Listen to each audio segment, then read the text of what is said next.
Selamat datang di channel kesehatan. Kali ini kita akan membahas tentang edukasi atau pendidikan kesehatan untuk penyakit seperti tersebut. Panduan praktik klinis. Puskesmas. Episkleritis. 1. Pengertian, definisi. Episkleritis merupakan reaksi radang pada episklera, yaitu jaringan ikat vaskular yang terletak di antara konjungtiva dan permukaan sklera. Penyakit ini termasuk dalam kelompok mata merah kelihatan normal. 2. Anamnesis. 1. Mata merah merupakan gejala utama atau satu-satunya. 2. Tidak ada gangguan dalam ketajaman penglihatan. 3. Keluhan penyerta lain, misalnya, rasa kering, nyeri, mengganjal, atau berair. Keluhan-keluhan tersebut bersifat ringan dan tidak mengaktivitas sehari-hari. Bila keluhan dirasakan amat parah, maka perlu dipikirkan diagnosis lain. 4. Keluhan biasanya mengenai satu mata dan dapat berulang pada mata yang sama atau bergantian. 5. Keluhan biasanya bersifat akut, namun dapat pula berlangsung beberapa minggu hingga beberapa bulan. 6. Dapat ditemukan gejala-gejala terkait penyakit dasar, di antaranya, tuberkulosis, rheumatoid arthritis, SLE, alergi, misal, erythema nodosum, atau dermatitis kontak. 3. Pemeriksaan fisik. Episkleritis terbagi menjadi dua tipe, yaitu nodular dan simpel.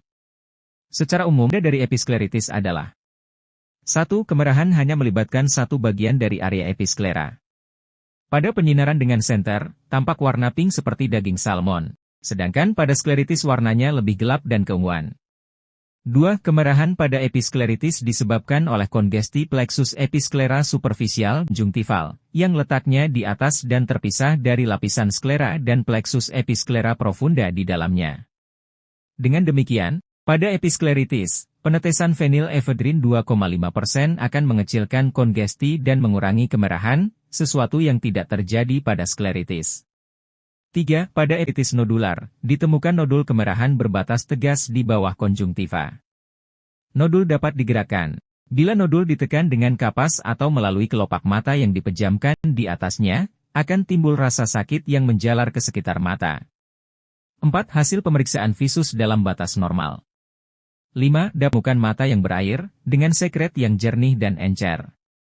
Bila sekret tebal, kental, dan berair, perlu dipikirkan diagnosis lain. 6. Pemeriksaan status generalis harus dilakukan untuk memastikan tanda-tanda penyakit sistemik yang mungkin mendasari timbulnya episkleritis, seperti tuberkulosis, rheumatritis, SLE, erythema nodosum, dermatitis kontak. Kelainan sistemik umumnya lebih sering menimbulkan episkleritis nodular daripada simpel. 4. Pemeriksaan penunjang. Cara membedakan episkleritis dengan skleritis adalah dengan melakukan tes fenilefrin 2,5%. Tetes mata, yang merupakan konstriktor. Pada episkleritis, penetesan fenilefrin 2,5% akan mengecilkan kongesti dan mengurangi kemerahan, blanching memucat, sedangkan pada skleritis kemerahan menetap. Tes ini tidak dapat dilakukan di puskesmas. 5. Kriteria diagnosis. Diagnosis dapat ditegakkan dengan anamnesis dan pemeriksaan fisik sebagaimana dijelaskan dalam bagian sebelumnya. 6. Diagnosis kerja. Episkleritis. 7. Diagnosis banding. 1. Konjungtivitis. 2. Skleritis. 8. Penata laksanaan. 1. Non-medikamentosa. A. Bila terdapat riwayat yang jelas mengenai paparan zat eksogen, misalnya alergen atau iritan, maka perlu dilakukan avoidance untuk mengurangi progresivitas gejala dan mencegah rekurensi. B. Bila terdapat gejala sensitivitas terhadap cahaya, penggunaan kacamata hitam dapat membantu. 2. Medikamentosa. A. Episkleritis simpel biasanya tidak membutuhkan pengobatan khusus. B. Gejala ringan hingga sedang dapat diatasi dengan tetes air mata buatan. C. Gejala berat atau yang memanjang dan episkleritis nodular dapat diatasi dengan tetes mata kortikosteroid. D. Episkleritis yang tidak membaik dengan obat topikal, dapat diberikan antiinflamasi non-steroid, SAID, misalnya ibuprofen. 9. Edukasi.